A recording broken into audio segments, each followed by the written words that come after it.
এটা আসলে স্ট্যাটাস দেয়নি, এটা একটা পত্রিকা থেকে আমার একটা ইন্টারভিউ করা হয়, আচ্ছা। সেটা ওই পত্রিকাতে ছাপানো হয়। হ্যাঁ, সেখানে আমি আসলে বলেছিলাম যে ধরেন আমার সাথে ওখানে মনোনয়ন পেয়েছে বাকি যে শিল্পীরা ছিল তারা কেউই আসলে আমার থেকে কম যোগ্য না। আচ্ছা। আমি মনে করি যে তাদের যোগ্যতা আমার থেকেও আরও বেশি, কিন্তু ওই দিনটা আসলে আমার ছিল, যার কারণে দিনটাতে অ্যাওয়ার্ডটা আমি পেয়ে গেছিলাম। বাট ইট ডাজেন্ট মিন যে আমি সেরা, বা এর মানে এইও না যে একটা অ্যাওয়ার্ড পেলে সেরা হয়ে যাওয়া যায় বা এটাই চূড়ান্ত।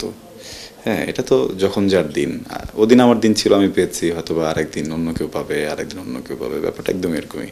দর্শকের চয়েসের ব্যাপার থাকে, কোন নাটকটার জন্য আপনি ওখানে নমিনেশন পেলেন। নমিনেশন পেয়েছেন এইটার একটা ব্যাপার থাকে।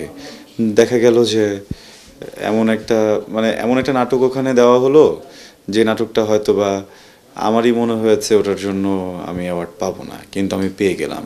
সেটাও কিন্তু আবার মন খারাপের বিষয়, কারণ সবার সামনে হয়তো বা নিয়ে চলে আসবো, ভিতরে ভিতরে খারাপ লাগবে, কিন্তু আমি ওদিন খুব খুশি হয়েছিলাম বিকজ যে নাটকটার জন্য অ্যাওয়ার্ডটা পেয়েছি এই নাটকটা আমার খুবই প্রিয় নাটক। আমি যে কত মানুষকে এই নাটকটা নিজে থেকে দেখিয়েছি, আমার বাসায় কোনো ডিরেক্টর যদি মিটিংয়ে আসতো আমি নাটকটা একটু তাকে দেখাতাম যে ভাই একটু দেখেন। হ্যাঁ, নিজেই অনেকবার করে দেখেছি। এই নাটকটা অনেক স্পেশাল ছিল আমার জন্য, একটা চ্যালেঞ্জ ছিল। আমার professional life and personal life দুটো মিলিয়ে অনেক বড় একটা চ্যালেঞ্জ ছিল এই নাটকটা, যে সময় করি, যে পরিস্থিতিতে করি, যেভাবে করি, সব কিছু মিলিয়ে।